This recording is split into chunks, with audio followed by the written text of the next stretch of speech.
Good evening. Greetings. Welcome to Single in the City where Kings meet Queens. I am Nicole Everett. I'm Joe Keetra Horn. Rings, dating coach. And we, Woo! yes. Happy New Year. I think we were already on once, right? Or no? Is this our first time on since the New Year? Today is January 12th. Yeah. So this is our first one. Yeah. That show was the 29th, right? Happy New Year. Happy 2021. Hopefully you all had a great holiday season and we made it, right? We made it. So thank God for that. So Single in the City started last August. No, August of 2019, right? I don't even know. Now, Nicole. Right. August, yeah. August 2019. You had it right. You're right. So all about singles coming together, mixing and mingling. And we started out at Two Step at the Pavilion and have now moved to a digital platform. We've been doing this since the pandemic, I suppose, with various guests and topics. So it's all about putting the fun back into dating. So if you would, please let us know where you're from, what city and state. Put it in the comments so we can shout you out. And also like, love, and share this. Like, love, and share. And invite your single friends to come on out and have some dialogue with us tonight. So we got Paris Rutledge. Hey, Paris. Thanks for joining us. Hi, Paris. Paris comes from Birmingham, Alabama. Did you tell them to put in where they're from? I did. Thank you, Paris. Good to see you. Hey there, Pamela from Tallahassee. Thanks for tuning in. We appreciate you. Hey, Pam. Bravo.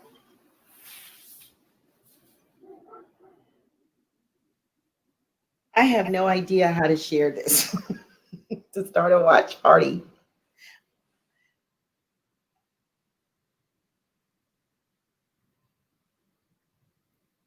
Okay. So we have Paris and Pam. Mm-hmm. The 205 and 850. So I'm excited about the show tonight. Oh my gosh. Aren't y'all excited? Oh, yeah, of course. Got some special guests, got a returning guest. So it's going to be very, very interesting, great dialogue as always.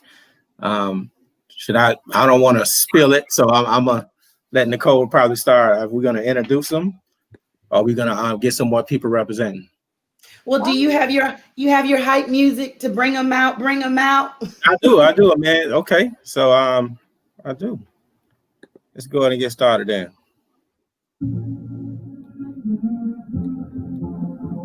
Uh-oh. So who you bringing out first? I think Elam is being brought out first. Okay, all right. He hails from New Jersey. He's a native, profound author, relationship coach, exhilarating speaker. After receiving his Bachelor of Science in Marketing from Hampton University, he went on to receive an MBA in Project Management and an MBA in Marketing from American Intercontinental University. Elam released a manual in November 2017 entitled Understanding a Man. We'll be talking about that a lot tonight. Empowering women with tools for lasting relationships. He's interviewed 24 men about various topics that are important in dating: marriage, sex, and spirituality. Whether married, single, divorced, the 15th chapter of this manual will provide a comprehensive understanding of how men think of romantic relationships.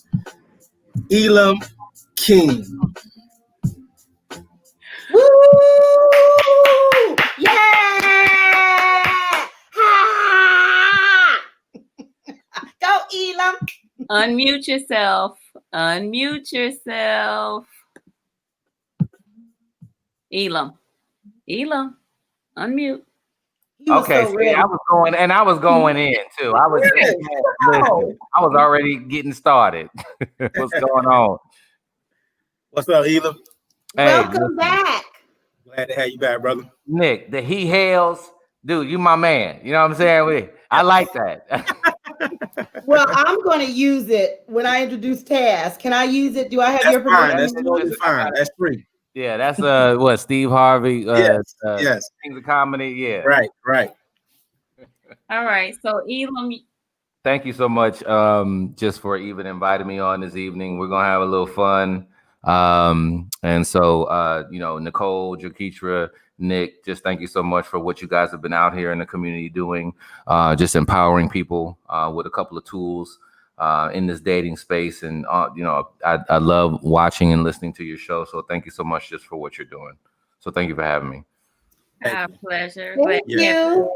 Now, Elam, you're going to introduce our next guest. Yes. Who we got? Bring them out. Hey, listen, wait. So you got some music for her? If you want the same, I got something for you. Gotta, what should she come out to? Oh gosh. Ladies, what do y'all like to come out to? What do y'all? Ladies first. I was thinking the same thing. I got some. Elam. I got some. Okay. I gotta bring my girl out because she gonna be like, where my music at? Okay. I got you. And she does hip hop, so I know she ready. Oh, where the music at? Let's go. What you got, Nick? Go ahead. Okay. She hails from Los Angeles, California. All right. No, but I want to take a moment and just really share who this person is inside of my life. Just an amazing person. We had a chance to just link up inside of a network marketing business maybe about 10 years ago. And, just the personal development and things of that nature. And so as, you just click with something, right? Oh snap. Okay. That's some of her workout music. So to go into that, all right. After, dealing with corporate America, not only did she move into just the fitness area and so many people in that area, but, former psychology major from an undergrad perspective, moved forward to writing an amazing book, Dating a Single Mom. And, it was just so lovely watching that unfold. And we did a couple of events together as well.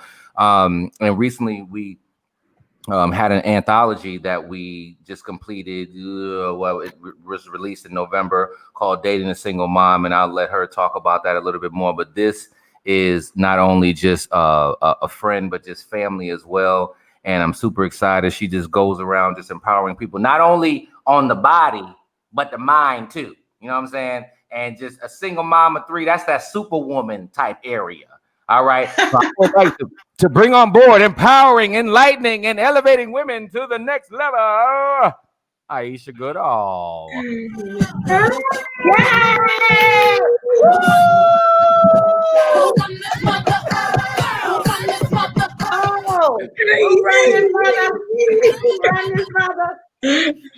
Thank you so much, Elam. Thank you so much for even inviting me to join you with these amazing people. I was happy and grateful to meet them yesterday. So I'm excited. Let's go. Let's go. Let's get it. Well, we are excited to have you. So we have a few folks on the line. Miss Mia. And hey Mia. And Monica. Happy New Year. Latanya is on here as well. She's also from the ATL area. So, and Dr. Monica was one of our guests. She talked about Tantra. Yes, she did. So, all right, we are actually going to circle back to a topic that we have covered, which is the 80-20 rule. But we want to hear Ayesha and Elam's spin on it. And also, we're going to talk about the 95-5 rule. And then we have a video that we're going to share that we want our panel to expound upon. So let's jump in with 80-20. Jump in there with 80-20. So who wants to give us a breakdown of what that entails? I want to start on this one. Okay. I'm feeling on fire a little bit on this topic. So I'm a little unorthodox. Let's just say that. Rules are just the framework to kind of give you a guide to move in relationships. However, what I do believe the 80-20 rule is getting, at least if you're getting 80% of your wants in the relationship, then the other 20% you provide for yourself. But here's my philosophy. If before you're dating, right, you tend to treat yourself, date yourself, go on a spa day, walk in the beach, read a book, meditate, go take yourself out on a date, go to a movie, you're treating yourself as 100%, right? So then when you get into the dating world, you continue to do that for yourself. And what you're doing is you're teaching that person how much of a prize you are, because then they need to treat you like the prize, right? So you're already, everything is energetic, and I really am big on energy. So when you're treating yourself like 100%, when you enter into that relationship collecting data and not just dating, then that person will treat you according to how you treat yourself. Okay. I like what Ayesha said. And Ayesha, you kind of like, it's almost like you're saying also you want to become the best version of yourself before you even start dating anyone. And so, and that's just knowing your self-worth, and just knowing who you are. So you know exactly what you need. Like I always talk about, before you even start dating, you need a system. A lot of people start dating without a system. So when you go into a relationship, if you have a system, you know exactly what you need before you even start dating. If you don't have a system, you'll just pick people off attraction. You pick people off emotions instead of behavior, instead of character and integrity. And that's really what keeps people in a relationship. We need to have character before we start dating. Right. Character is the new currency. That's what I say. That's what it is. Have that character, that's right? Elam, you feel me? Listen, I like that. Character is new currency. Listen, let me just echo what Ayesha was just saying with regard to just kind of setting that framework. And Nick, you just said a key thing that you said the word self-worth, right? And 80-20, right? Speaks for itself. Pareto principle. If you want to focus on people have that list to get you in trouble. We can talk about that in a second, right? But if you have your list, I would just, ask for you to take a look at it and then take a look at yourself, because there's a level of self-awareness that you have to understand that I know that you have this, list or whatever. But you have to make sure that number one, that self-awareness involves you having understanding of your purpose and what direction that you're looking to go in. And then that's going to give you an opportunity of kind of bringing somebody or allowing somebody into your space to, whereas if your love language is quality time, okay, and you have this list of, on that list, Friday nights, every Friday night, or Netflix and chill every night or whatever, well, based upon the person that you're with and their direction and their purpose, if their quality time doesn't bring that forward, is this somebody that you even need to engage with? Right? Do you feel like that you can compromise this area? And that's love language. So normally you can't compromise it, right? And this is just the elevator version, because I don't want to go. Y'all know I can go, right? Ooh, but it also, we have to make sure that we're dating inside of our pedigree, right? So you might not be, I'm just gonna use more nice words than my man Kevin Samuels, and I know we might have to talk about that in a second. But you might not qualify for the type of person that you're looking to be with. So you have to, and we have to be real about ourselves. Like, I'm kind of slim and buff, right? Okay, now, do I belong in a weight? What's those weight things? class? The weight class where people be like, modeling it. Do I belong in that? No. Okay, I know myself, right? So I don't belong on the NFL field. I don't belong on that. I have to know my area, right? And my pedigree. So I would just say, on the surface level, on the 80-20 rule, I would just ask people to kind of take a look at that list and really, if we're looking at the 80%, do you qualify for what you're asking for? Okay. So Elam, I need you to pause right there, because our third guest just arrived. So okay, let's get it. Okay, so I gotta get ready. Because he's tardy, he may not need any music. But our next guest hails from Leroy, Alabama, but he resides in Birmingham, Alabama. And he is a VP for a financial services for Primerica. And when he is not counting numbers, he is ATVing, he is mudding. So that's my ATV mudding partner. So not only is he good at investments, he's good in life insurance policies. So if y'all need some life insurance policies, some investments, this is the man that you want to talk to. But he's also good with relationships. So bringing to the stage is my friend Taz. All right, Taz. What up, You got Taz? his red on too. You better go. That's my man right there. That's my man right there. That's the man. Yeah, Cool. I had to join the ladies, fellas. My bad. I thought we were supposed to go red. You did. So he already winning with the red. He already winning. He already got points. It was red and black. It was red. Just to be frank, it was red and black. Okay, we all on that side. All the red on this side. Yeah.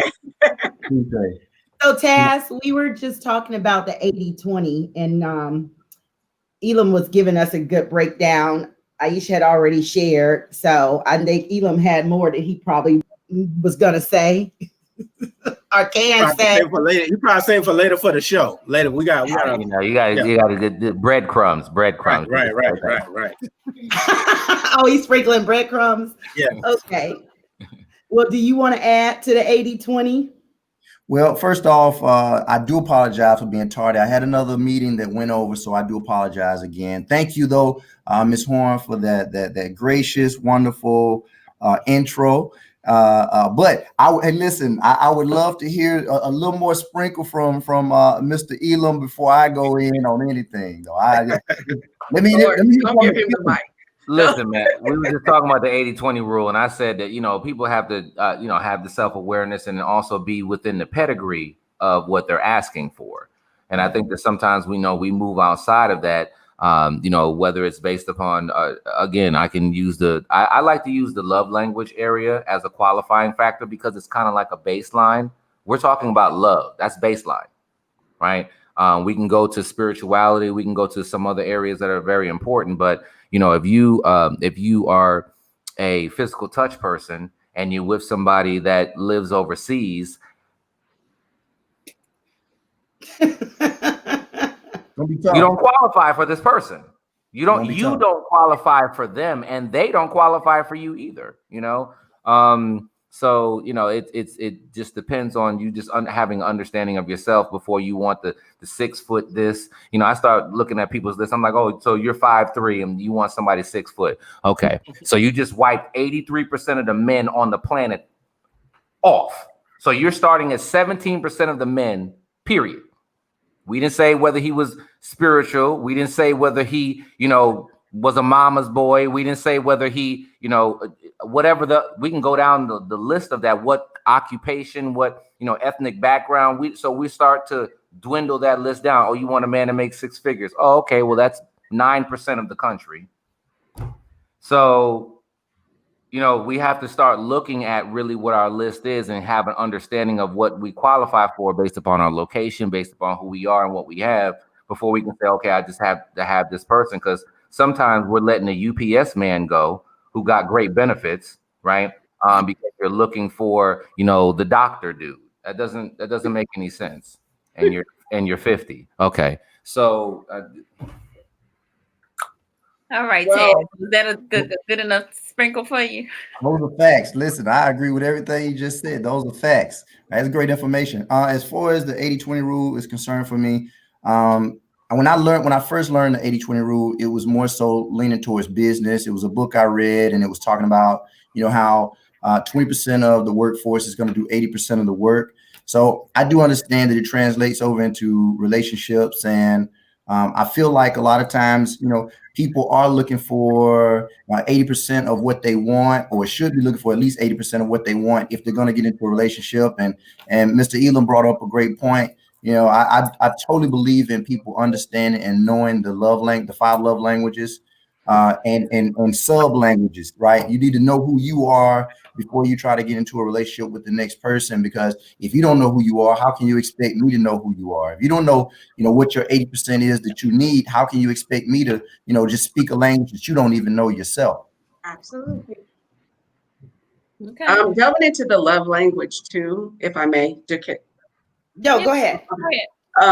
is like, that's one of my first requirements. Like, if you don't know what a love language is, and you, like Elam said, you're like 45, 50, of course, I'm going to show you, like, do you love your love language? Let's take the love language quiz. Let's find out. Because if you're operating blindly, you're going to be all over the place. And Nick touched on it, having like a plan of action, to the dating part, having a strategy and understand what that looks like. And I know you weren't here, Taz, when I spoke of it earlier, but I'll reiterate it again. My philosophy is 100%, right? So if you're already treating yourself like 100% before coming into the relationship, you're teaching that person that you are the prize, and they're going to treat you like the prize. Right. So the love languages, and understanding what the love language is, because it's not only like, okay, my love language is quality time. What does that mean? That means when we actually spend that time together, all phones go away. All distractions go away. You're at 100% attention to what I'm saying and engaging in the conversation, and even have the capacity to have the conversation with me. So that's important. That's why I do believe, understand the 80-20 rule. But again, if you go in with 100% of how you treat yourself, you're going to get that back. Okay. So go ahead, Joketra.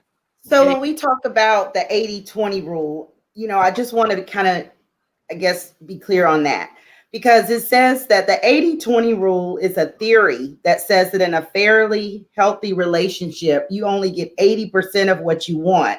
So maybe your partner isn't a triathlete or great at sharing his feelings, but it's okay because you get 80%. So that other 20% you're not getting. So can we just talk a little bit more about, I guess, how some people sometimes want more than that 80%, but they're only going to get 80. And nowadays I hear people saying that I'm just lucky if I probably can get 65, at this point. So pause for a moment there, just because we got a question that I want to get some clarity on, but we'll come back to your comment, Joketra, because I think it's important that we do clarify that some more. So Alethea, who's here in Tallahassee, said 50. Hold up, I'm 55. Are you saying I can't have the doctor because of my age? Just trying to make sure I understand the comment. No, I think Alethea, you extracted one thing that I said. Okay? And this is actually what happens in conversation. So I'm glad that she just said that, because a lot of times, there's 4 conversations always going on. It's what you said, it's what they heard, it's what you meant, and it's what they received. Mm-hmm. So what we have to make sure we're paying attention to is what I meant, and it's what you received is also what I have to have an understanding of. So what you received is that I'm saying that because you're in your 50s, you can't have that doctor dude. No, I'm not saying that. Remember, the baseline of what I said was understanding, your love language, right? We have to build upon certain things, right? And so in your tenure, right, you might, have, let's just be real, as we get older, we get more set in our ways, right? So there might be a space inside of how you operate to whereas, let's just say, again, the example I used of quality time, this is how you have your life set. You've been doing this. If you're 55, you've been rocking pretty hard doing a certain type of way for maybe 5 or 10 years at minimum of a certain way that you do stuff, right? So, if this person comes along and just because he has nice teeth and, he might have a nice background and might carry the footage that you're looking for or whatever, but as you're looking over that 80%, and to your, Joketra, to your point of, in a relationship, you might only be able to, actually, I say give or receive that 80%, right? Based upon life circumstances or what have you. So you wanting a doctor dude, but your love language doesn't speak towards that, it's not going to work. Now, let's also be honest. As you become older, you could be in a more challenging situation of embodying the type of person that maybe that you used to think about when you were 25. Does that mean that you can't have that? Hey, the God we serve will bring us the things that we want based upon the things that we do, but based upon some of the actions that you might have taken thus far, you just might not qualify for that type of doctor dude. Can you have a doctor? Yes. And I don't want to act like the doctor is the only position, because there's a myriad of other ones, right? But no, I don't want you to look at it as 55, but it's no differently than as we matriculate. Right now, I'm 44. I can't play in the NFL. I can't join the military. There's certain things we no longer qualify for as we get older. So we just have to recognize what type of pedigree that we're inside of. And I think just to also just clarify a little bit more in the context of what you were speaking of, you said you may be passing up the UPS guy who has benefits or could, benefit you because he's a certain height, and that's part of your list or what have you, and you want to go for the doctor dude. So, it just affirms what you just said about pedigree. So we just need to be mindful of that. Well, I have a question about what Elam said when you were giving your age and you were saying you can't play in the NFL, but in terms of relationship and in terms of your list, have you altered your list at your age at 44 versus when you were 34? So are you still the women that you want in your life? Has that changed? I will say absolutely. I remember that when I was 25, 21 or whatever case to me, I was just like, you know what? Like, a woman has to make, XYZ amount of dollars. And I want her to, have this high. I was very financially driven in the early portions of my life. So I wanted her to make a certain type of money. Right. But after I got married, I realized that as time matriculated and I began to build, I guess I would say, the financial stability to whereas I used to look over and I used to say to myself, you know what, whatever you want to do, you can do. If that's bringing in $1 or no dollars or $200,000, it doesn't matter.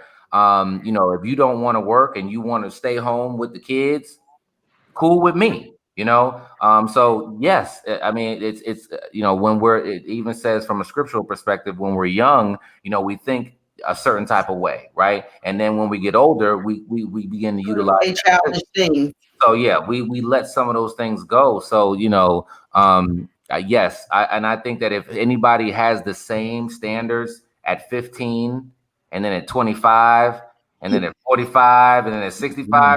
There's an atrophy that's existing inside of your brain that I need you to go get some counseling as soon as possible. Absolutely. An evolution that things grow and you have different wants and needs. I mean, even inside of your love language changes every 10 to 15 years. Yeah. Right. So to that point, it's funny because you made a comment about the word I wanted to use, and then I see Monica Hayes, she says something to what I'm about to say, being careful because age is a number. You know what I'm saying?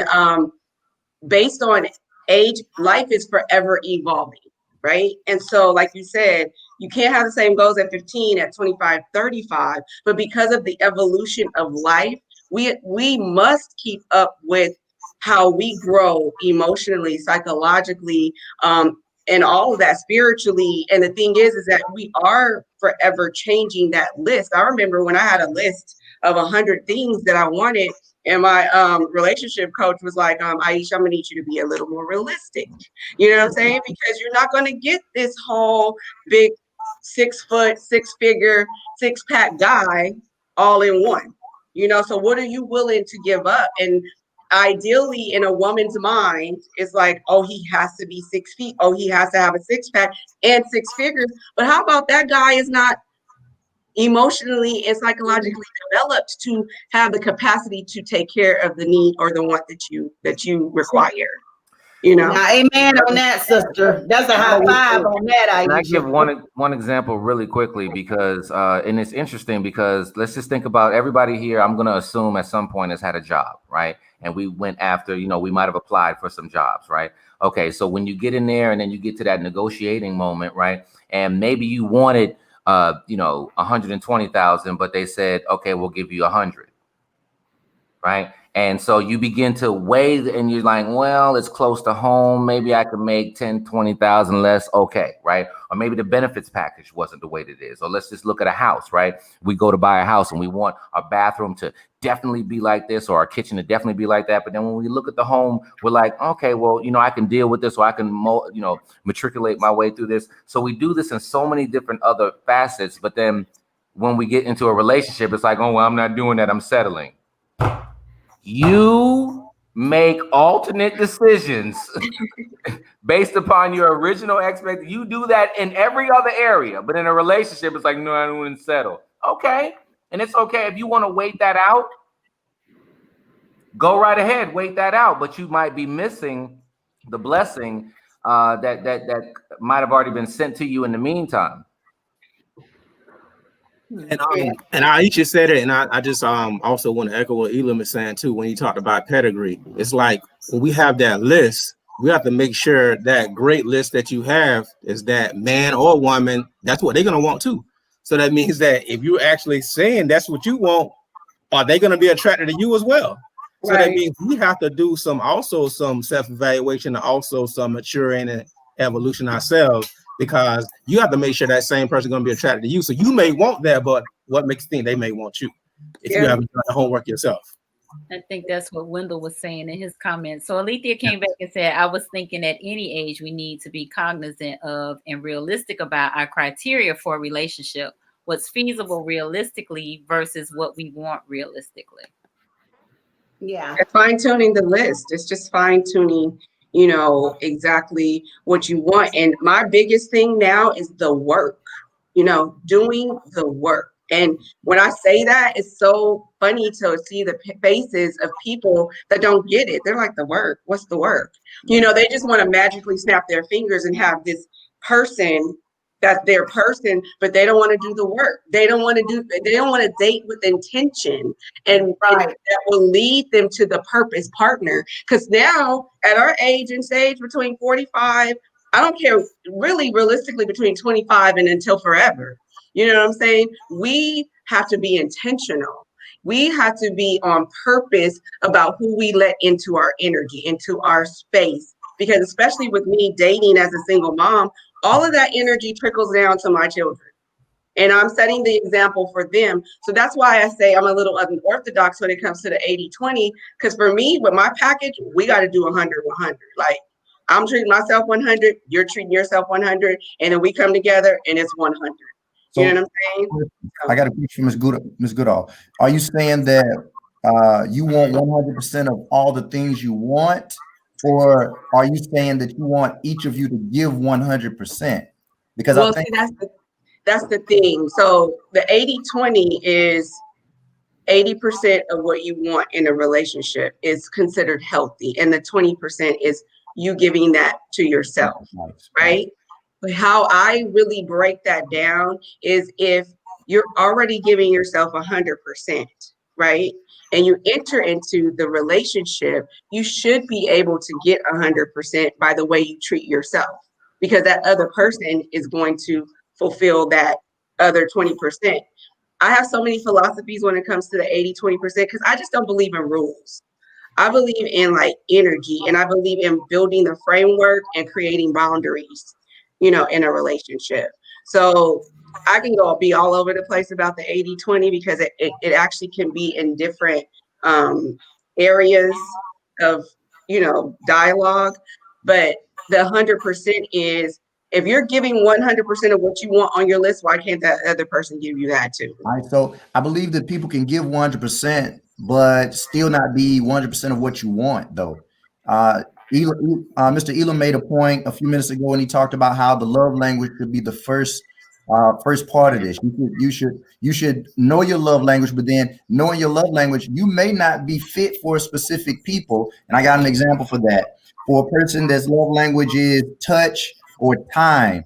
If for the young lady that was tenured at 50, as Elam so eloquently put it, if you are looking for that doctor and your love language is time, that doctor may not be able to give you the time that you need, right? You may get 80% of what you need from the doctor, but you don't get the time. And are you going to be willing to sacrifice that? So I feel like that we can give 100% to you, but you still not be happy if we're not 80% at least of what you want. So I think those are two different things that you're speaking on. Well, to that, right? It's about the effective communication. Because if you effectively communicate up front, then you're clear. So it's getting clear way before you get to 3 months, 6 months, 9 months, a year down the line to understand, does this person have the capacity to give me what I want, what I need? And yeah, 80%, depending on what that 80% is of what I want or need, I'm willing to like massage that and work through that. However, if I'm building the framework before I get into that relationship, I'm going to attract that same energy, if that makes sense. And if I don't attract it, then we have those conversations with the elephant in the room. You know what I'm saying? And if they can have that conversation with me, then I don't know if we can, go any further. Gotcha. I think. Oh, go ahead. No, go ahead, Jackie. Well, no, I totally understand what you're saying, Ayesha, because I think go any further. I think you did say two different things. I think that when we say that we want 80%, and you spoke earlier about fine tuning our list. And I think that at our age, that is the thing. We do have to fine tune it to see if we're going to be able to get at least up to that 80% to make a healthy relationship. But I totally agree. We do have to go into a relationship 100%. Whole and complete. And you do want your partner to come into the relationship whole and complete and given the 100%. So I think what you're saying is what the 80-20 rule, when you say you have different philosophies on it, I think what you're saying is correct. If we can get 80% of what we want, that will make for a healthy relationship. But I know at my age, at 49, I'm reevaluating my list because I'm thinking I may not get the 80%. And that's probably why I'm still single, because I still have that list that I need to go back and reevaluate because I'm not finding the 80%. Well, it's a mindset too. That's a whole mindset. And I mean, I can go into it so much deeper because when we reach a certain age, I'm 46. So, and a lot of my friends are like the 50 and the 55-year-olds. But in my, again, my mindset is I can have whatever I want and whomever I want, right? As long as they align energetically and mentally. So therefore, we're going to have these very deep conversations from the gate. The first conversation is, do you want kids? Okay, because if you want kids, we don't need to talk anymore, right? Because I'm 46, you're 50. But then after that, you want me in your life. Is it just to have you on your arm? Or is it really to like delve into outside of the exterior? What is Ayesha really about? How is she when she's vulnerable? How is it when she, hits hardship? You want to get to know that. And if you already know what you want and you go to that list and you say, you know what? If your list is the same list at 25, at 50, then yes, we need to like fine tune because we're different individuals, right? And then what we speak and think, it will manifest. So if you change the trajectory of your mindset, you can have whomever you want.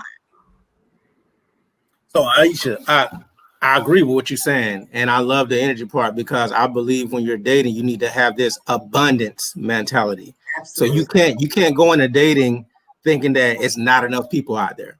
You cannot go into that. Now, the thing is, we have to be realistic, like you said, but we need to have that abundance mentality. So, like they said, shoot for the stars, maybe land on the moon type of deal. So don't go in like it's a scarcity. You need to go in like it's abundance mentality like that. Absolutely. Because we already know with your energy, you attract. Your energy attracts. It's a law of attraction. You can attract what you want, and it's just having that same mindset. Nick, let me ask you a question, Nick. So if we looked at it like that, right? Can an 80-year-old man become a track star? No. Okay. Do you feel that someone who I'm not even going to go into 10 other examples. All right. We can stop at that first one. Okay. The only reason why that I'm saying that is that, yes, I know the God that we serve can bring us that, and the thing, the desires of our heart, whatever case it be, but we also have to, and to the point of the person earlier, I know they said, I don't want us to get caught up on age.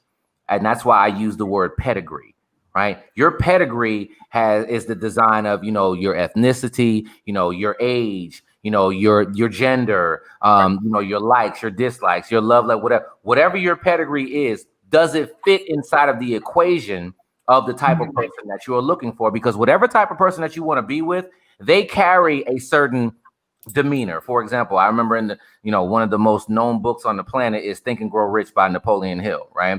And so in that book, he talks about how if you are with with the Martin Luther Kings of the world, or like and they use the example of people that are in high sales performance or whatever, this person carries a certain sexual drive, right? So if your pedigree is that you like to have sex twice a month,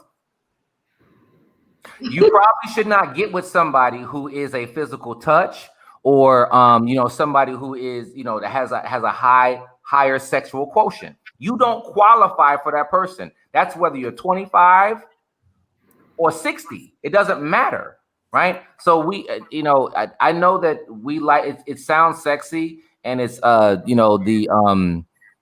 hopeless romantic of I can have anything that I want at any given age. We have to look at this fact that the type of person that you want, whether or not you qualify for that person based upon who you are. And I think that a lot of times, a lot of people don't know exactly who they are, and they just desire these things because it looks good or whatever case it be, but you don't qualify. And age is not the determining factor. It's really the character that exists inside of you, and whether or not you can actually do these things or step up to the level that is necessary for this other person to maintain who they are. Because remember, you might want somebody to help maintain you, but can you help maintain that person? If you can't do that, then you don't qualify. And that goes to the capacity. Does that person have the capacity to love you the way you need to be loved or want to be loved? So that's what you got to evaluate. And when you're dating and collecting the data, is does this person have the capacity? Because if he's like this love language is gifts, receiving gifts, and he gives you gifts, but your love language is quality time, that's not going to, he's going to feel underappreciated, because he's like, you're not happy, you're not showing that you're grateful for the gifts, but that's not my love language. I need your time, I need your space, I need your energy to be here for whatever amount of time we're going to spend, right? So again, to your point, Elam, it's about, does the person have the capacity to love you the way you need to be? And that guest Wendell just said the same thing. Sometimes people can give 100%, and your grade is a D. You're doing the best you can do. You got a D, okay? And so you can say, I'm doing the best I can. That sounds really good, but it doesn't. You don't qualify to be with this person. You got a D. Like move on. You don't qualify for them. So. Yeah. Okay. We got y'all have said so much. I'm trying to still break down, because I know what Ayesha said about, the mindset, and I know I have probably one of the best attitudes about dating. I really do. But then I also have a realistic side, because when you say that you can get whoever you want, I just don't see that to be the case in the dating pool that it is now. I just don't. And I say that based on your list. So say you have a list of 5 things, and your top 5 is, as long as he's a godly man, he's considerate, respectful, responsible, and he's an effective communicator. What out of that 5 would you give up, right? My thing is, I'm not going to give up that 5. Because I know that I can get that, all of it. So when I say that you can have whatever you want, I'm not saying, like, say, for instance, today you're 49 and you wanted Michael Jordan at 25, that you can have him now. I'm not saying that. I'm saying that in that 5, you got me? In that 5 that you require, my thing is, if he can't give me all 5, because that's all possible. Those things are possible to get in a man. If you can't give me that, then then you ain't for me. You don't have the capacity to love me the way I need you. Right. But I'm just thinking that that's one of the challenges as to why there's so many single people, you know, that, I mean, and I guess that's the part that I'm just trying to process. But I know Alyssa has a comment, but she also had another comment. These comments are long. Yeah. What was that comment? Y'all got them thinking tonight, boy. Well, what was that comment that you just took down? Several. Which one do you want? Well, the one where she said, I understand goals may change and people evolve, but you're making it sound like you're doomed if you're past 50. Yeah, I think Skip past the age.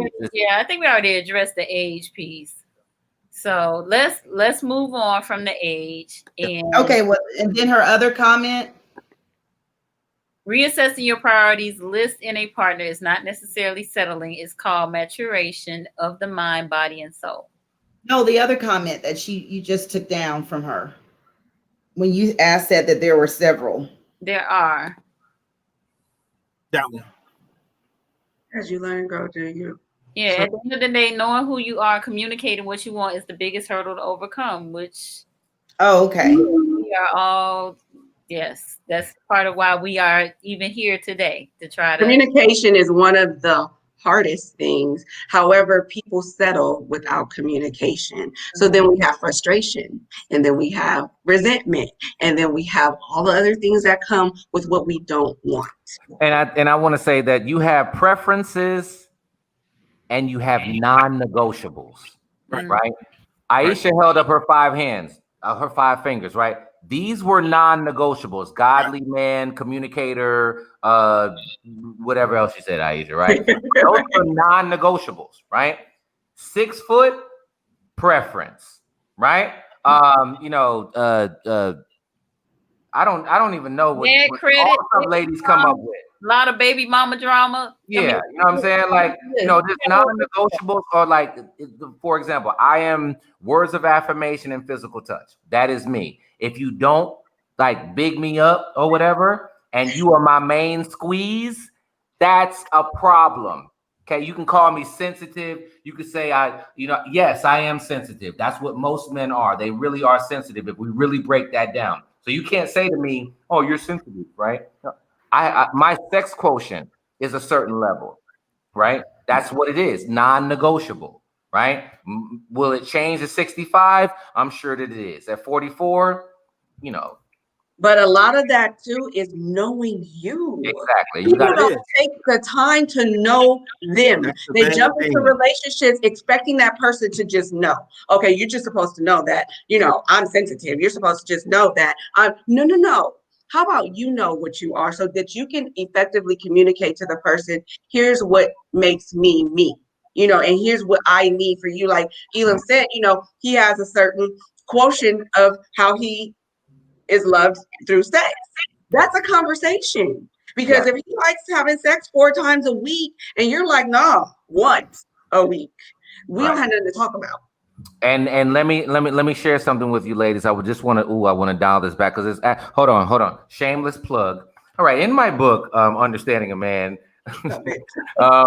there is actually a chapter. Chapter 4 is Do You See Me?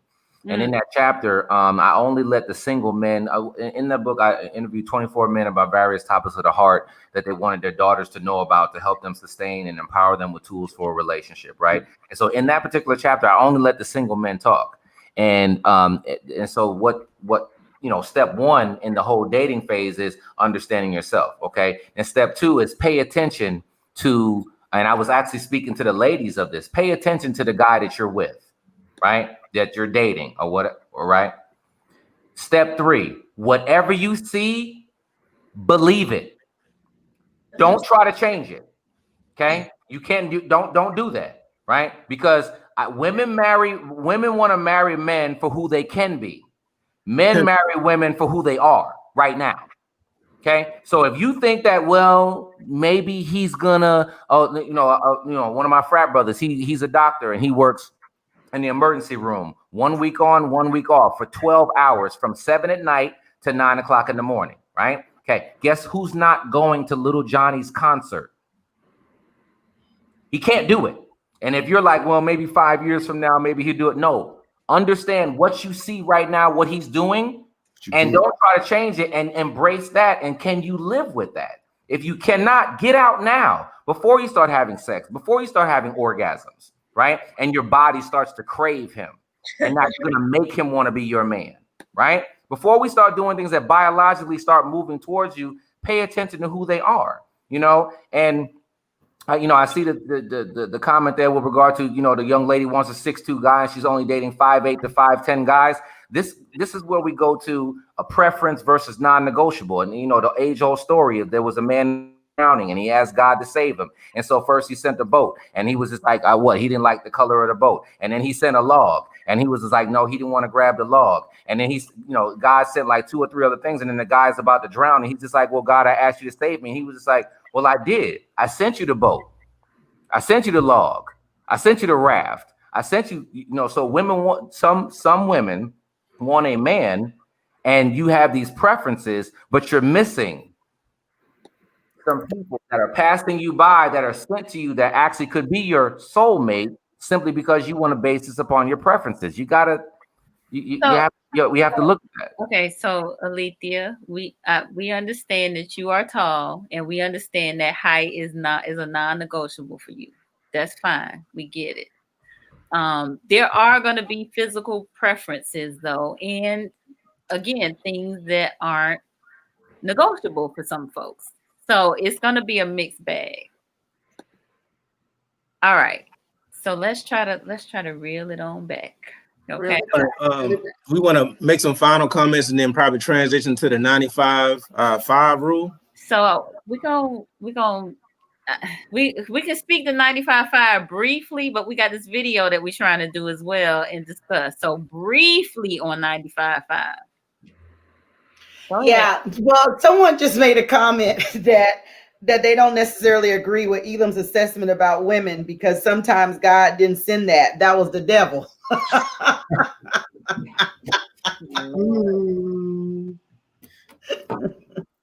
And okay.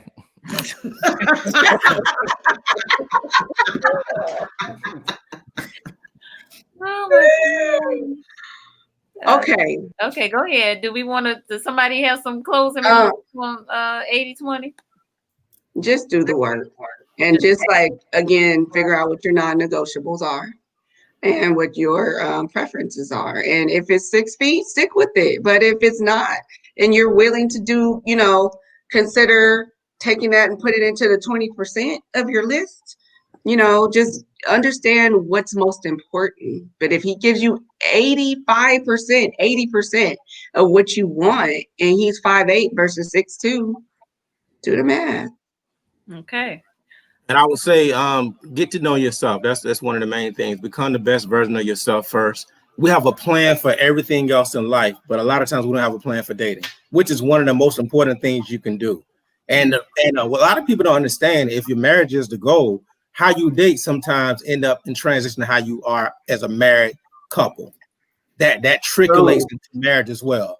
And so they have some also called, you have emotional distress from all the heartbreaks. You something called a broken heart syndrome that you can actually bring in to a relationship. So just get to know yourself, know your deal breakers, know your non-negotiables, and have a plan and a system before you even start dating anybody.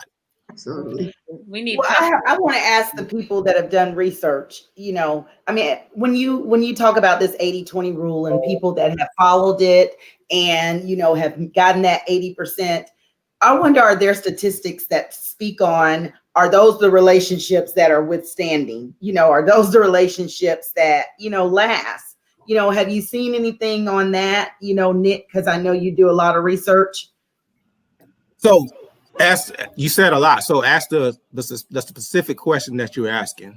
Like what do you said a lot. So I'm saying, they say that if you get 80% of what you want, then the likelihood of having a healthy relationship is going to be there. So has there been any research done that speaks specifically to that, the 80-20 rule and the success of relationships that have met the 80-20 rule? Like I said, 80-20 rule is a theory. It's much more than that when it comes to having a successful relationship. I think it's more so, that's a theory actually that somebody came up with. but it's way more than that to have a successful relationship. But I think we kind of mentioned that what we were talking about, right? So I'm asking, has there been any research done to prove that theory? I haven't read any. Okay. Does anyone else can anyone else comment on it? Because research is always done to prove theories. I think the challenge that we run into that is that a lot of times what, particularly inside of our culture, what has been working from a relationship perspective, because when it comes to coaching and inside of relationships, we're really just more walking into that space, whereas we are sharing what we do or how we've really won. If we talk to the baby boomers, a lot of times it's like trust God and just and pray and love. Right. That's what they tell you. That's what they say. So we have no idea if trust God is trust 80% or 20% of God. Is it like, is it like love 80% of the time? So we don't know. So we're just now walking into a space. I'm currently reading a book by James Clear. It's called Atomic Habits. And it's talking about, just some of the things that we deal with now, they don't know about. It's so many more temptations and different things that we deal with. Right. So if we look at that, there's, things transition over history, right? And so unfortunately, I love the baby boomer era. I was raised by them, great God-fearing, worked 40 years and retiring and doing some amazing things. But now in this session right here, we're not working. Anybody know anybody that's been working on track for 40 years? Right. Does anybody know that person? Okay. All right. So it's automatically, even inside of your work dynamic, it's different, right? Okay. Blended families. How many blended families do you know now versus when we were like 7? Right. Absolutely. You know what I'm saying? So there's dynamics that are different that exist right now. So you have so many different things that are going on, and we're just now, I probably say for our children, we might be able to have those type of stats, and it's probably like a small amount, but it's almost like COVID. Like one of the reasons why the vaccine didn't come out early is because they didn't have enough Black people that took the vaccine during the test phase that they were able to give the stats for. So when you ask that question, and that's real. So Joe Keetra, when you ask that question about do we have stats on the 80-20, I'm sure we don't have that yet. It's not enough of us inside of our culture that we're even able to say, hey, I'm working on an 80-20 rule. I'll get back to you in 30 years and let you know how it works. Like it's not there. So yeah, I was going to say, like, really, this whole 80-20, 95-5 rule, I mean, I'm just going to just say it because I'm unorthodox. Like,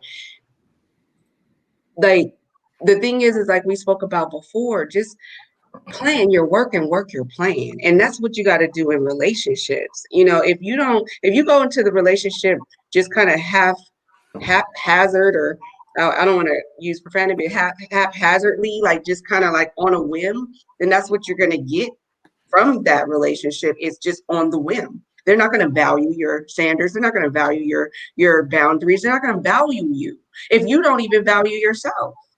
So again, like I was going to close out with something not relating to what we just discussed is, people get in relationships and they're time hoarders where they want 100% of the person's time all the time, right? But in that, we lose ourselves in those relationships. Then we become resentful of, oh, that person wants all my time. I can't give all my time, or they're not giving me what I want. You don't want to lose yourself in the relationship.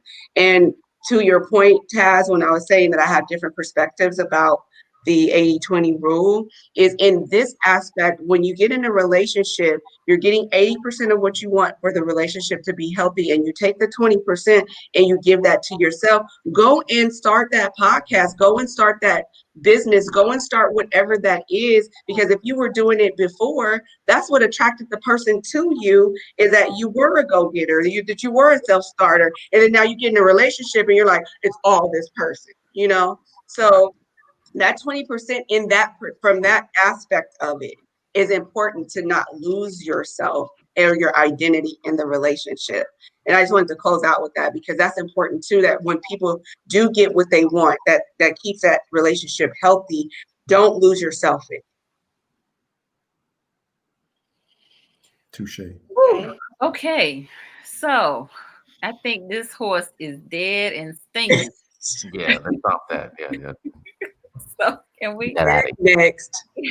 move on? Jokitra, are you okay with us moving on? Oh, of course. Okay. So what do we want to tackle next?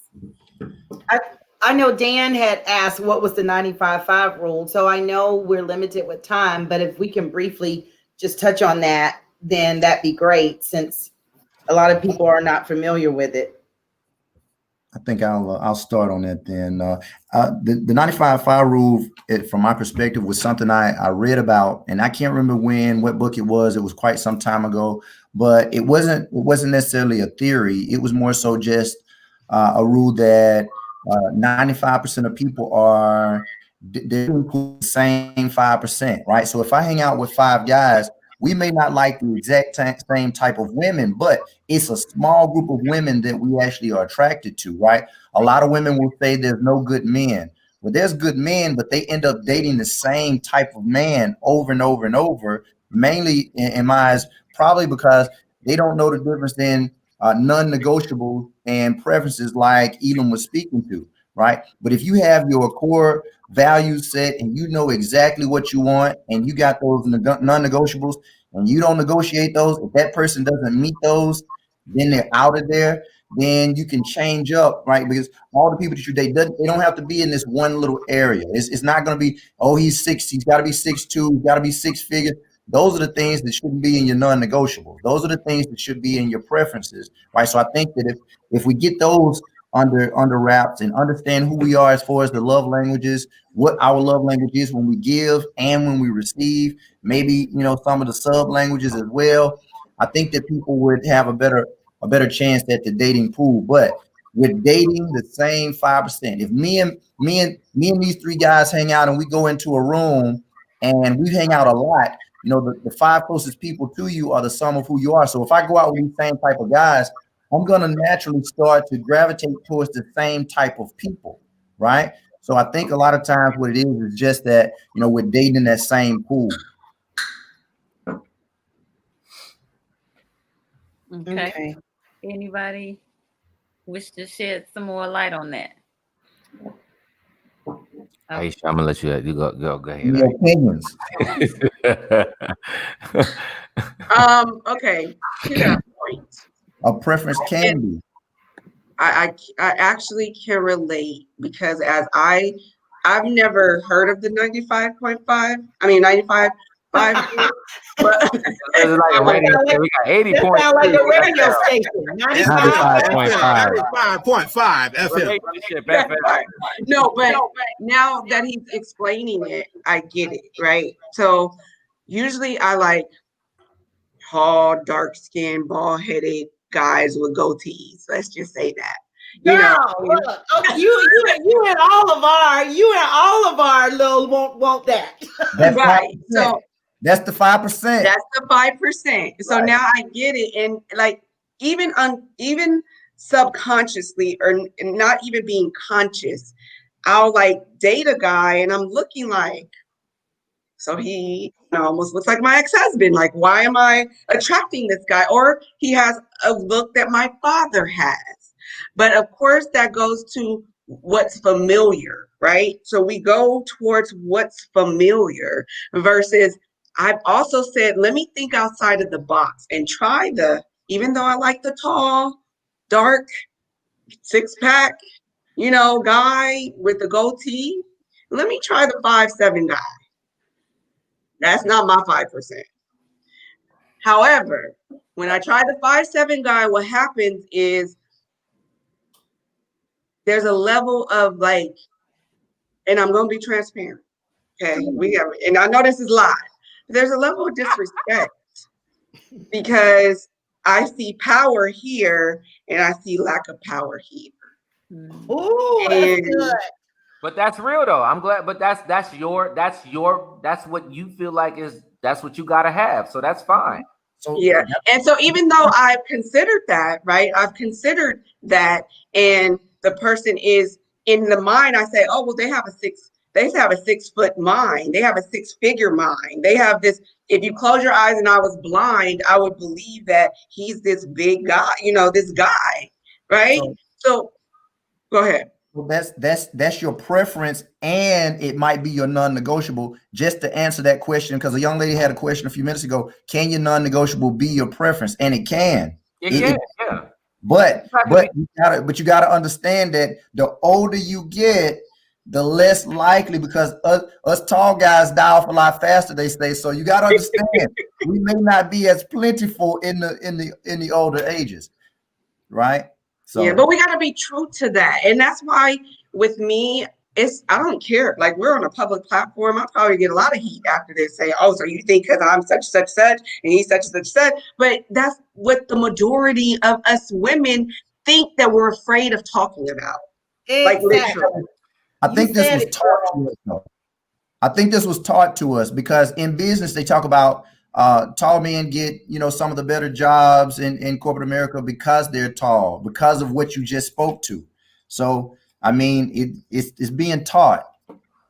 But can we do something really quickly? Can we just kind of scroll forward? And because if we look at what Ayesha is saying right there, just the whole Kevin Samuels thing just kind of pops up for me. And it's kind of like, the reason why that I want to say that just for a moment, is that okay, Nicole? Or Sure. The reason why, because again, you have to be able to qualify for that. Okay. For example, right? And I want to say this in the most productive way as possible and no shade or whatever case it be. But if we sat Ayesha next to the girl that was on the video, okay, Ayesha looks like that. The other girl looked like that. Ayesha is not a 6 in the morning.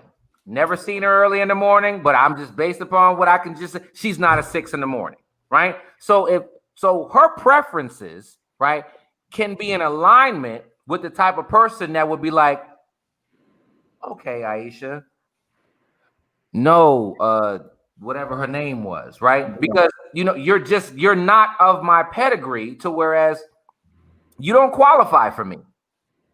And so that's the reason why that when he even went into that portion about, the 6-figure income, and, both people could be like, I bring the table to the table and I bring this, 6 figures, whatever case it be. Just like he said in there, I don't even care about your income, right? So you're bringing a qualification to the table that I ain't got nothing to do with that, right? Your looks don't qualify for the 8, 9, 10 person. Sorry, it doesn't. You don't qualify. Does it happen? Do we see it happen out there? Yes, right? But you have to look a certain type of way and possess a certain type of thing in order to qualify for the type of person that you want. Nobody talks about that because it's like, it might sound demeaning or, as if you're talking down to somebody, but everybody doesn't qualify for everybody. People do look at outer appearance, just to Taz's point. You're not going to see people on the news that are what most might consider as ugly. You're not going to do it. For ratings alone, they're not going to even get those jobs. They don't qualify because they don't look a certain type of way. Mm-hmm. And nobody says these type of things, but it's just real. Like you have to know again, I'm not a bodybuilder, so I don't belong in the category of bodybuilding women. I am 5'11" and 180. Okay, so I got to stay in my category, but I know that, right? Mm-hmm. So some people just don't have the self-awareness to know that I got to stay in the era and the realm of what I qualify for. Nobody wants to talk about that. To put it into terms that Ms. Goodall spoke on earlier, right? They might not just be vibrating at the same frequency. That part. Boom. It sounds like Elam has ushered in Kevin Samuels' video. I'm sorry. That was a good intro in, though. That was a good intro in. Yeah. I think to help the viewers understand where he's coming from, maybe this is the time where we play the video. So thank you, Elam. So for those who may not have seen this video, it came out a few weeks ago, and the line for it is titled, "You look average at best, you're gonna die alone. Dating consultant gives woman a savage response." So if you all bear with me as I hurt sound. That sounds harsh though. Don't it sound harsh? Well, wait till y'all see his delivery.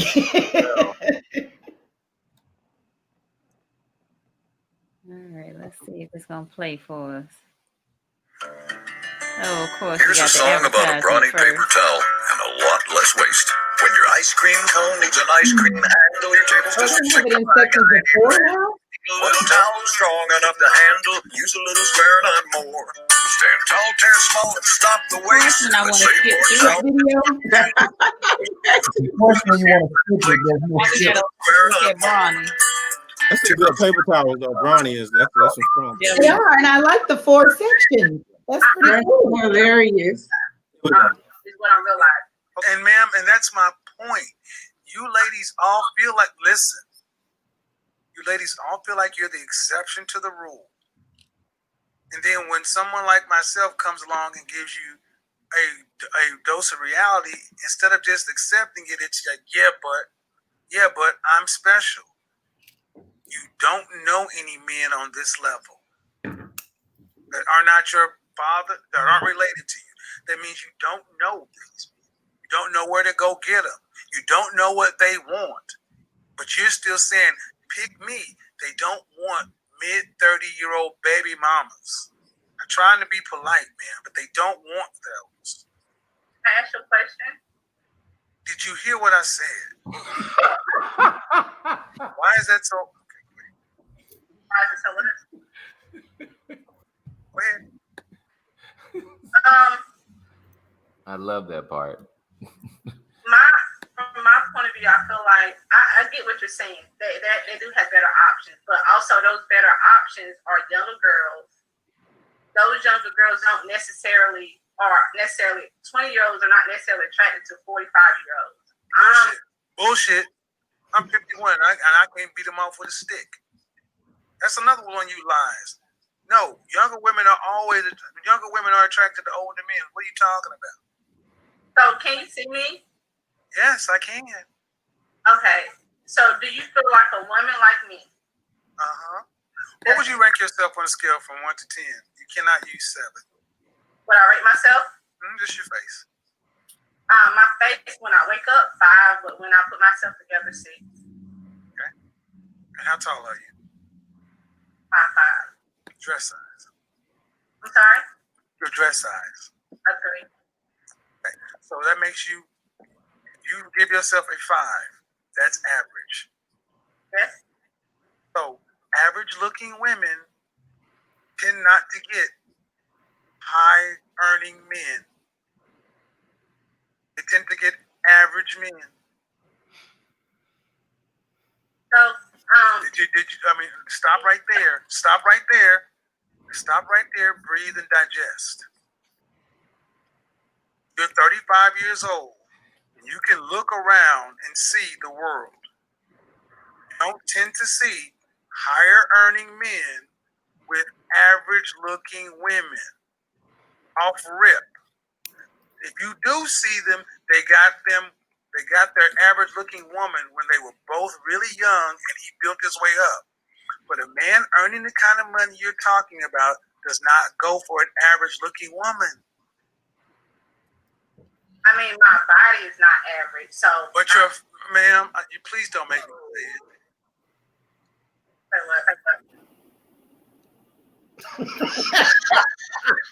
Sorry. I just wanted some advice. I love your. I'm giving you advice, but you're not taking it. The advice is, ma'am, you're average looking at best. I'm taking it in, but. Okay, but you're not accepting the fact that, okay, average looking women, average looking woman who's older, average looking older woman with a 13-year-old son,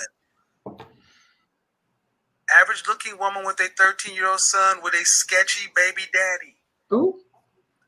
This gets worse every time I say something. And now you're asking for a man who's in the top 10% of men. You don't qualify for one. And you're making, I don't want to have to go there, but when you put in all these other factors, why can't you just get a man that's an average guy? Sometimes I feel like Have we seen enough? She wants 5%. Yeah, Let's get to the chase, ma'am. You can feel like what you want to, but women like you die alone. All right, we could. Oh, yeah, you can edit off that. You qualify. Damn. The reason, honestly, ma'am, that I can Look, that's definitely the Megan Thee Stallion. He was savage. No, very savage. Okay, yeah. I mean, his delivery was. You would not think Well, so. Nicole, you the lighting person. I'm stuck on his lighting. Why he was like he was in the back moonlighting. That's the reality. We don't. Well, I don't know. I can't. Somebody got to hit stop on it. I did. I got it. I can't speak for him and his lighting. Wow. But you know what, though? I'm glad that you just said that, because I think that even inside of the conversation, what happened is that people looked at some of the ancillary things that went on inside of the video, his tone, the lighting. I've heard that, oh, well, he doesn't even like girls and all this and that. Everybody's looking, he's been called gay, what I'm saying, all types of stuff. I'm like, okay, let's say he's gay. Let's say his lighting was terrible. Let's say he's broke. Okay. What he said is real. And men that are in that category, we automatically verify with it. Like, yes, you don't like it, it doesn't matter. Take out his tone. If I turned around and said this to my daughter, who's 26 years old, I would have said that same thing. You don't qualify, baby. I love you. You don't qualify. But your delivery would have been different. You just said. Matter, but if you ask my daughter, every delivery that I have given to her as a father, clearly I love her, has not always been buttercups and roses. There has been guns blazing conversations to her before. But you just said you're beautiful. He not once said anything about her being beautiful. Because based upon what his preferences are, she wasn't.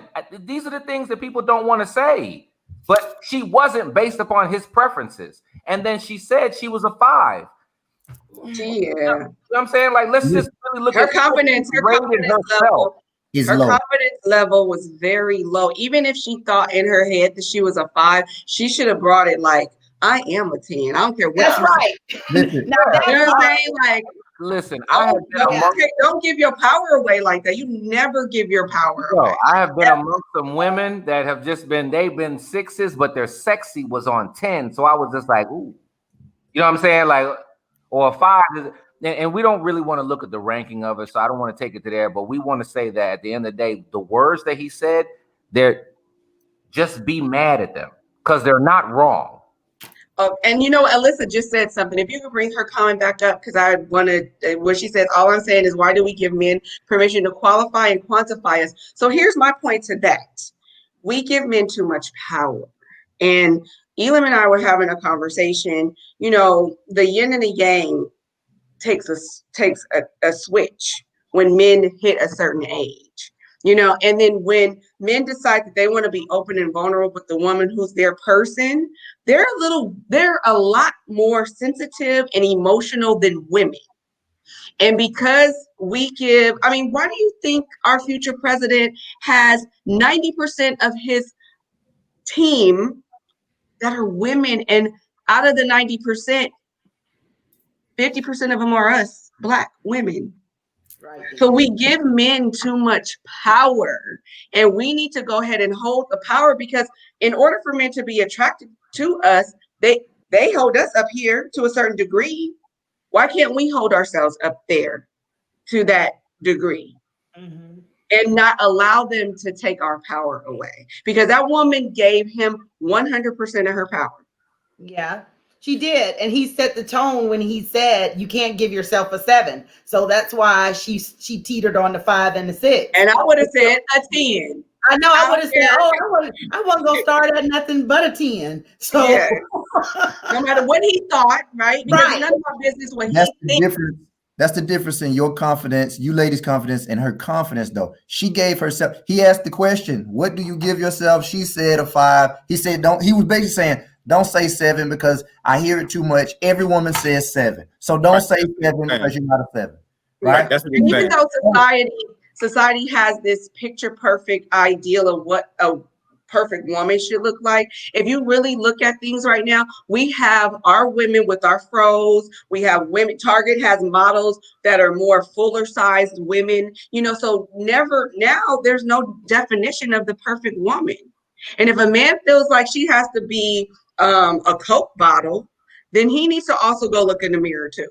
I agree. You know what I'm saying? But that goes back to our conversation of qualifying for the Right. person. And at the end of the day, even if she had said she was a 10, she would need to bump herself down. All right. And that's based upon my preference. But, she gave herself a certain level. And, you have we keep dancing in the same area of just being able to qualify for the type of person that you want.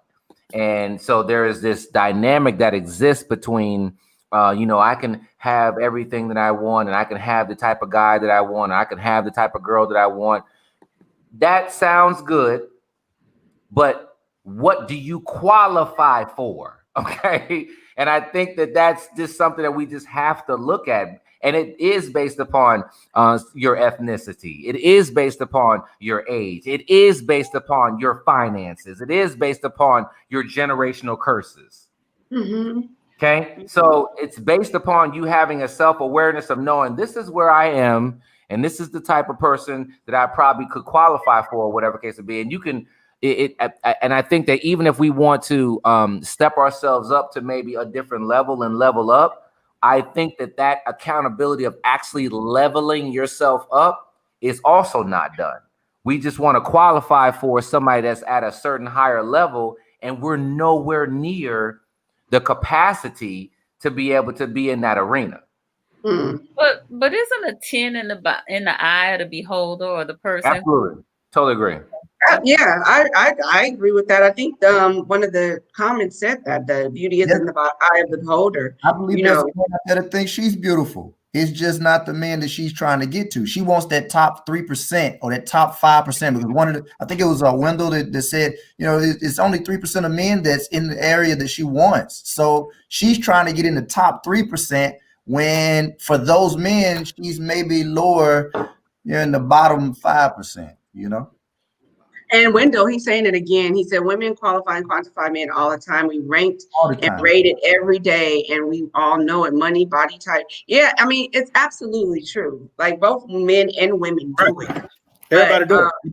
But to your point, it's just like, what is that beauty to you? Like you said, beauty is in the eye of the beholder. So, she just should have. I would have got off at that point because he was being a butthole. I would have been like, "Look, dude, go look in the mirror and go, do what you got to do to make yourself feel better. It's not going to be at the mercy of me." Because I think I would have been like, "Come closer to the light.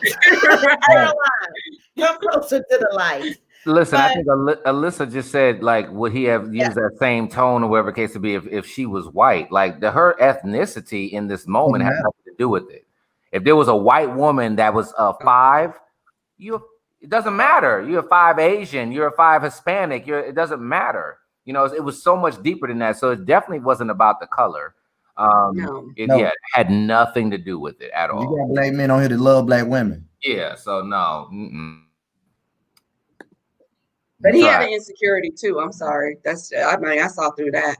I felt that too. I felt he did have several insecurities. If you say that, I believe the way that he gave the message, the way he delivered it, made women feel a certain type of way. Yeah. I think that women have an issue. Black women have an issue with black men that's deep we want to speak to tonight. So when a black man says something out of line that you don't agree with, I feel like a lot of black women get mad with that black man. He said it better. It made me feel a certain type of way. Everything we talk about is not emotional. And most times when men speak, we speak from a logical perspective. That man, what he said is what most men that I know feel. Speak. Felt the exact same way. She wasn't that attractive for any of my friends. She just wasn't. Whether I say it in a good way or a bad way, that's going to be different for every single person. Every woman would feel a different way about the way that I said it, right? Or the way it's about the way you said it. But also, too, what I find is these high-powered position men, and I'm speaking only from experience, they have some of the deepest insecurities and they mask it. So, here we go. Mask on, mask off. We're living it today. Yeah. The most right now in this climate that we're living in, people are being exposed. Yep. And some of those men that we put here because they got 6 figures in the bank or they live in a highfalutin lit house, driving a certain kind of car, those are the very men that have some of the deepest, darkest insecurities. Everybody And- has insecurities though, but that's not what we're speaking on. I What I'm was saying, gonna go there. when he said that he was right. He may have been right, but again, he got to go home and live with himself and look at himself in the mirror and deal with that person that the people don't see, that don't live in that 4 walls. But You know what I'm just because the man is scared of the dark, all right, or just because he pees on himself at night, it has nothing to do with the fact that, hey, listen, if he is currently wearing a diaper, it doesn't matter. Right? If he is if he likes to, just do, sadomasochist type sex or whatever, it doesn't matter. What he said was truth. And I think it gets dissected to the point where like it's almost like okay, I'm gonna talk to Nick and Taz. Y'all know how when you're having a conversation with a lady, right? And you said something and she begins to pick it apart. And you can't even hang in the conversation because she took your conversation, picked it apart 10 ways, and you're like, what was the second way? So now you're lost. Why is that? Well, even biologically, women are better at that detail-oriented portion and be able to recall past behaviors and past events. This is biological. So when we enter into an argument and you start going in a certain direction, I can't even really hang with you. Right. So what is my point? My point is we cannot sit here and break down whether or not I respect what you're saying there, Ayesha. But at the end of the day, his or anybody who speaks towards the fact of how he said it, his insecurities, whether he's a mama's boy, it doesn't matter. What that man said was real. And that's the portion that if we walked away with, I feel like that some women, if they walked away with understanding that, the whole table to the table and we care about your income, he spoke that real. We, on average, we don't care. I think that we all agree. I think that I haven't seen anyone to not agree with him, and I think what that brought out, what we're saying, speaks to what Taz was saying. So I think that there is deeper dialogue that needs to go along, because if we're pulling out or dissecting and detailing everything about the whole video, from his tone to the lack of his lighting, his delivery, then that means that we do need to have further dialogue about how women and men communicate with one another. But I think as a whole, everyone has agreed that what he said they would agree with. But the power struggle, the power shift, you saw when she even started pulling her phone and was looking somewhere else because she really didn't want to be there. He was interrupting her. He wouldn't allow her to finish when she was trying to say something. So I think that's what we're looking at as women. And that's why there's a communication breakdown between women and men. And everybody has insecurities. I can remember meeting models that literally were, if you really had a time to talk to them, their mindset was totally at the bottom of the barrel. So did that matter to most men? It didn't matter one way or the other. But here's the thing. Most of those powerful men, some of them want arm candy. So they don't care what your mindset is. He's got a high self-esteem. The lower her self-esteem, the better for them, because she's going to do exactly what they want done. So you got to look at who am I and what do I really want. And for that young lady right there, she wants that 6-figure man. And if she gets one, he's probably going to treat her like dirt, and she's going to put up with it. And that's what's sad. Mm-hmm. Yeah. I mean, everybody does have insecurities at the end of the day. But again, mask on, mask off. The majority of people with insecurities mask on. You know what I'm saying? And then they're deflecting and projecting on everybody outside of them. But then when they go home, they crying, weeping on their pillow at the end of the day. So, I mean. Well, I don't know if y'all heard about it, but there is a guy, I think his name is Joseph Dixon or something. Well, he found that young lady, he and his, significant other, and they are trying to find someone that makes six figures for her, and he is making money off of Kevin Samuel's video with her, and started a dating app and all this other kind of stuff because of that. So it's to be continued if she so gets that. So one point I want to make, and that's good, Jaketra, for kind of like following through with the story, trying to find, meaning that it's not going to be easy. They still trying to do it. And that's the thing. What he said is real. You know, that what he said is kind of locker room talk, and it's kind of what guys talk about in the barbershop. They keep it real with each other. And that's what he gave her. And a lot of times we can't handle the truth, but he gave her the truth. Now we could talk about his tone and everything like that, but he was really trying to keep it real with her. And that's why he kept interrupting her, because he was saying, did you hear what I said? Do you understand? Because he didn't want to have to repeat himself again. And I think some of that interruption, I think at times, you know, there is a veering off that can go inside of some conversations, to whereas don't go over there. Don't go over there. Don't go over there. And so I'm from New Jersey. We cut people off. Okay. I've had to literally learn, and Ayesha would tell you, you know, we can go, her and I, we can go for hours back and forth or whatever. I've cut her off. She could, you know, she might not cut me off as much as I cut her. I'll cut her off or whatever. And it's no love loss about it. Right? It's no disrespect. Right. So let's just say I took that same way into the conversation with this lady. Right. And so maybe that's the way that he communicates. We don't know. But did he really? So everybody's communication is not 10. Right. And so I think that man had said it as if he was TD Jakes. People still would have found another reason. You know what I'm saying? Like, it could have been a pastor that could have said the same thing. That'd have been like, well, when he was younger, he had a DUI when he was 15. You know what I'm saying? Like, come on, man. Right. But did he cut her off? I mean, she called in for his opinion. So what he was trying to do is give his opinion. So in that point, what they weren't having a back and forth. This isn't a conversation. You called in to figure out what I feel like, and I'm giving you what I feel. He cut her off. He cut her off.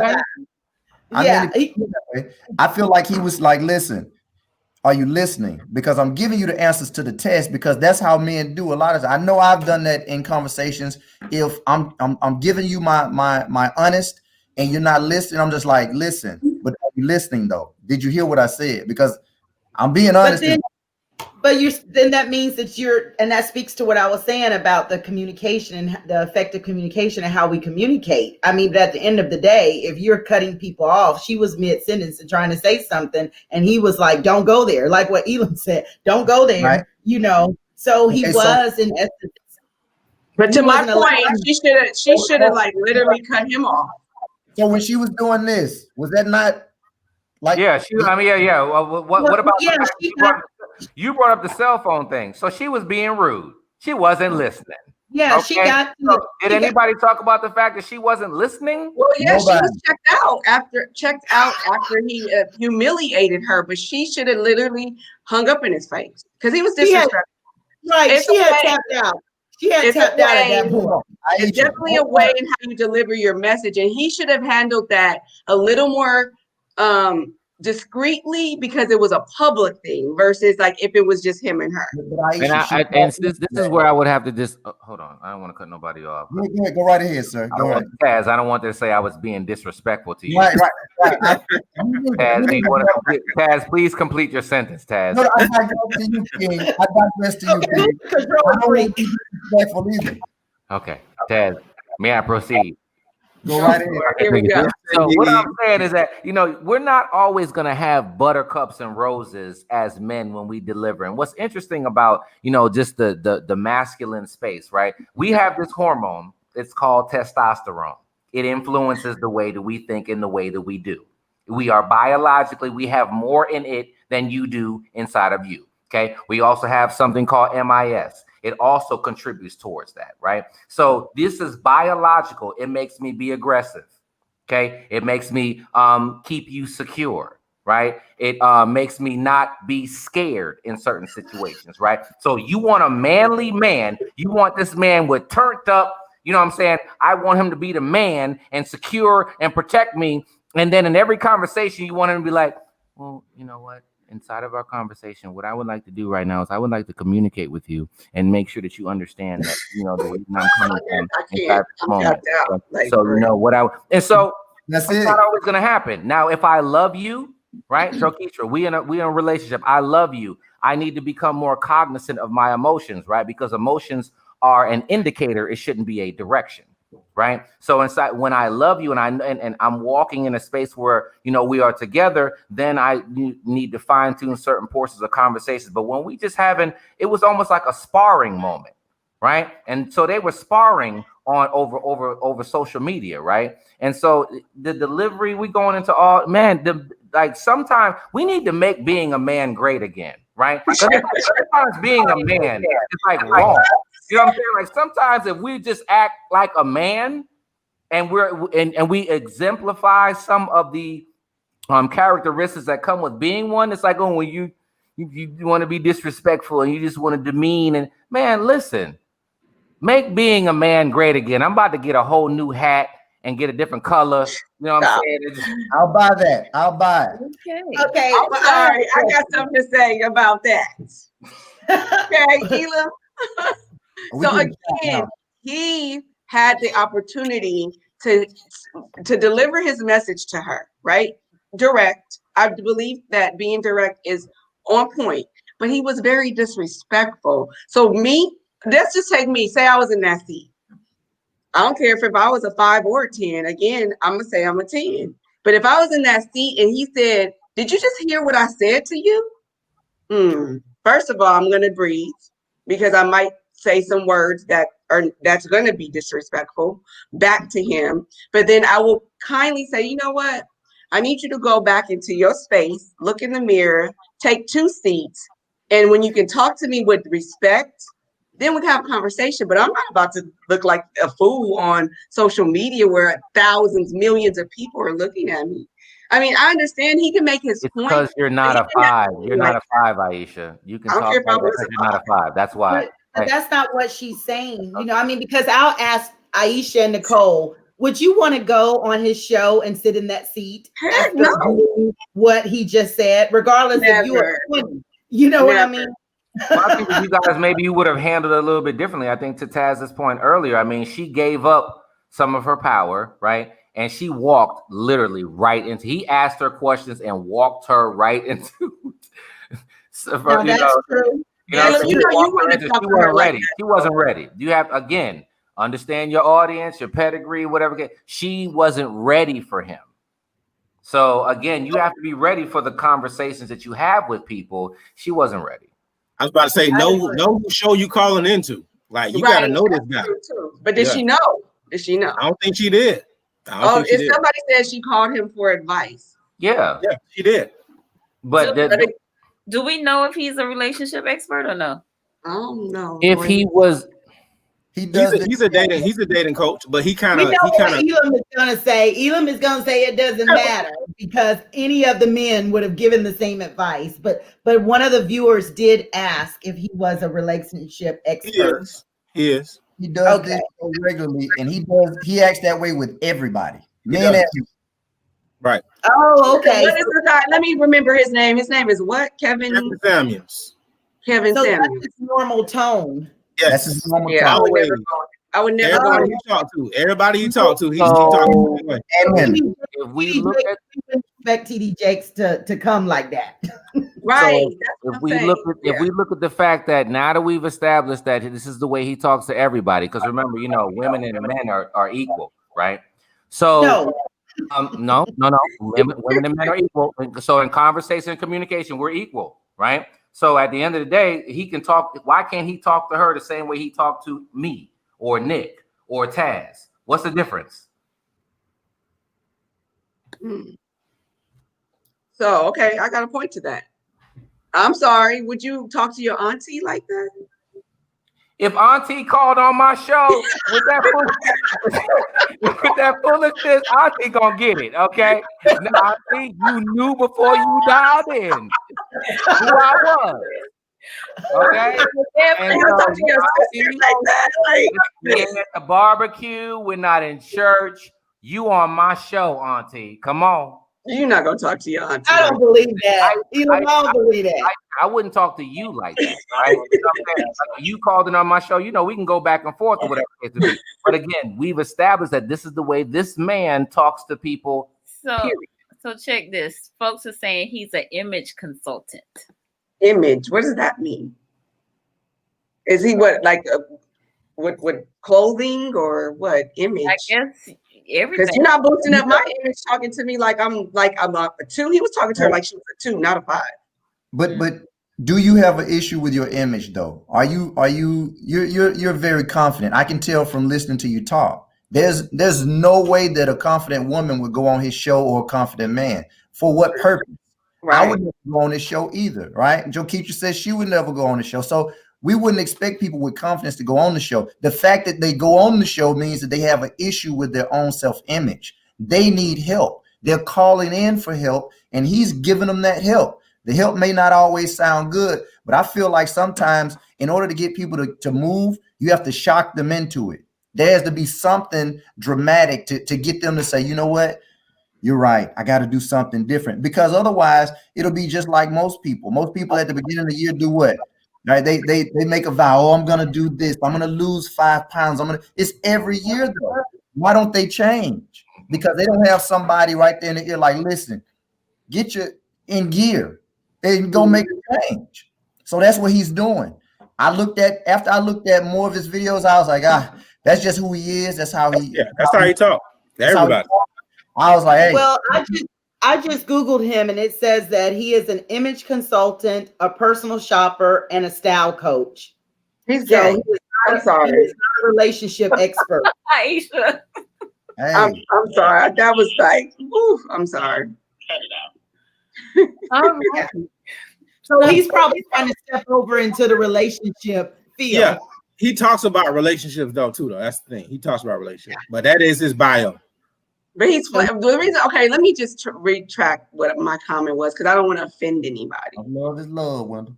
But however, the reason why I say that is when you have he's very flamboyant, obviously, in his delivery in all kind of ways. And so when you're dealing with a person who's at that level of flamboyancy, there's no filters. So, and then of course too, here's again, this is my philosophy. This is Ayesha talking, not for everybody else, but also to that, like, this is what the world thrives off of, the drama. So yes, he's winning on that platform because he has an audience that he attracts that are not so confident. But also too, what came to mind is, did that lady get paid to be up there to allow herself to be exploited the way she did? So Ayesha, I think is he really gay? I mean, because you just said that, drama does sell, right? Right. I remember seeing this rapper in a purple dress, and I was like, oh, he gay. I mean, but and I was in front of people, so I was like, hey, excuse me for that, because I know politically correct, all that. But I was like, he's gay. He's married now. Is he really gay? I don't know. To me, still, he was in a dress and he didn't have to, but he's a performer, right? So now this guy is performing and he's trying to get ratings and he wants to grow his show. So flamboyant just might be his thing. I don't care whether he's actually married. He's married. He's married. Oh, he's married. Yeah, he's married. But again, I have my personal opinion on that. We're gonna keep right there. Keep it right here. Yeah. So, but I think that video is what has put him on the map, because I think people do things to put him on a map. And as you can see, that video had well over 2 million views. So now you have other people creating apps because of that video and creating shows. It's so he want to see, and he knows that people want to accomplish. All right. So I think we have said all we need to say about this video. So I would like to, thank our panel or our guests. I'm not going to call y'all a panel, our guests. Yeah. But I also want to give both Elam and Ayesha opportunity to share a little bit about their books. So Ayesha. Okay. Well, Ayesha Goodall, for those of you that don't know, I am the author of Dating the Single Mom. There you go. What Men Need to Know and what women need to do. And it's an anthology. Elam is one of my authors, the only male author on this project, but it's pretty much a guide just to kind of help single moms, channel their energies towards the lack of hope and into the abundance realm of thinking and believing that they can receive and get closer to their purpose partner. Dating with intention. So therefore my t-shirt says it all: dating, cross it out, collect data. Okay. Don't just be complacent and settle. Purpose partner, you said? Yes. So being intentional about dating to actually find your purpose partner. Nice. And how can folks get your book?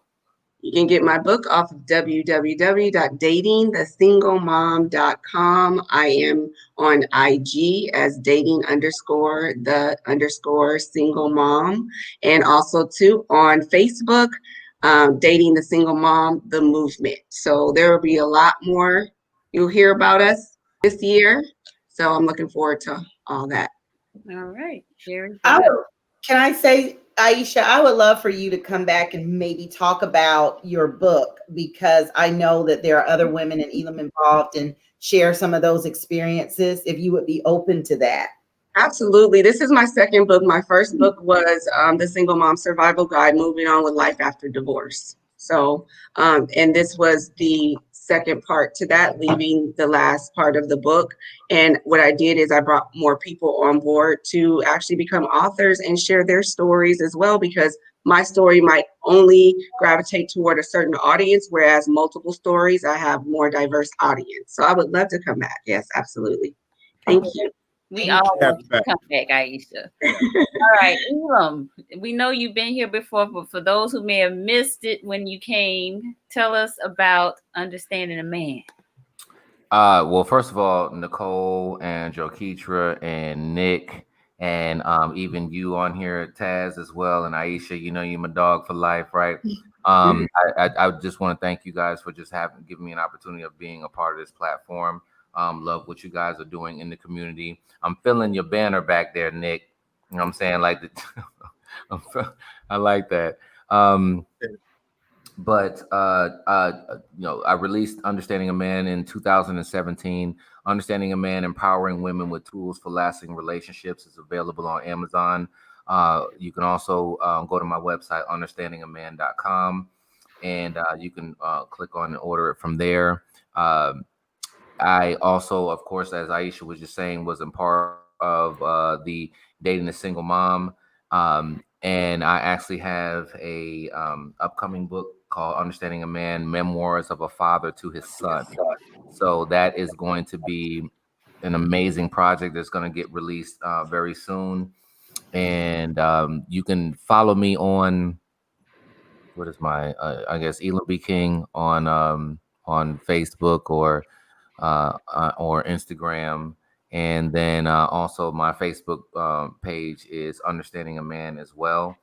And, just the goal here as we just travel around, I so hated in 2020, didn't get a chance to just get out and meet so many people. But the goal is that in order for to improve our communities, we have to improve our families. In order for us to improve our families, we have to improve the individuals that are a part of the nucleus of that family. And that's individuals that look like you and me right now, not the kids, but the mother and the father that is involved inside of that structure. And so I think that it's very important where we exist inside of a structure, whereas divorce is at 50% inside of America, period, and at 70% inside of our community. It's clearly that there are some things that we need to look a little bit deeper into. And so as we have discussions like this evening, I'm hoping that we enlightened and empowered somebody to kind of just look a little bit deeper into themselves first and foremost, and then also into some of the expectations and that they have for somebody else, so that we can, begin to affect generations hereafter. So I appreciate you guys having me. Absolutely. Thank you. And Taz, we don't want to leave you out. Tell folks how they can connect with you. Okay, so first off, thank you, ladies, Ms. Nicole, Ms. Joketra, Mr. Nick, for inviting me. Honored to be here, especially along with Miss Ayesha and Mr. Elam. Man, they are some amazing authors. I can already tell. Tons of great advice, tons of great insight. I'm a financial coach, regional vice president with a local financial firm here in Hoover, Alabama. My website is actually under construction. It will be done on tomorrow, actually. And it's just my first and last name, TazarusWhittle.com. They can also find me on Facebook, Tazarus Whittle, and Instagram as well. Tazarus Whittle, just my name, TazarusWhittle, right, is my first and last name. And everybody calls me Taz. Right. Very good. I just got that up there too. Okay.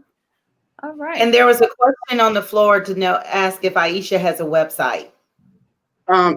My book website is www.datingthesinglemom.com, and you can actually find me at what I do. I am a fitness and wellness coach, and that's at www.goodzenconsulting.com. You can find me there as well. Nice. Well, thank you, guys. I do want to give Elam a plug because Nicole and I met Elam at a cigar place a couple years ago. He did a book, I guess, reveal or signing, and he preached to us, and he was amazing. So I know I have the book, Understanding a Man, and he really broke it down that night for a lot of us. So if you ever have the opportunity to hear him speak, you know, that's when you can really get some up and personal. His delivery is phenomenal. His tone is great. Don't be pumping him up like that. And he happens to reside in the blue state of Georgia. He likes affirmations. Give it to him. He likes affirmations. Remember that, because we'll give it to him. Give it to him. Oh yeah, I forgot. My bad. Don't take it away. Don't take it away from him. You're awesome. I'm waiting on Make Being a Man Great Again brand to come out. Make Being a Man Great Again. I'm about to start some t-shirts. I'm saying because I'm gonna talk to Nick and Taz afterwards. I don't want to. You do that. You do that. Yeah. Do that. All right. Well, this has been great. Again, thank you all. Thank you to our viewers for your engagement. Y'all were truly into this. So some things you like, some things you didn't like, but it's all good. That's all part of having these courageous and healthy conversations. So thank you. Please be sure to like our Facebook page and follow us. Well, subscribe to us on YouTube, Single in the City, where Kings Meet Queens. This show will be posted there. So we'll see y'all in 2 weeks. Thank you all. Nice meeting everyone. Guys, and y'all look beautiful.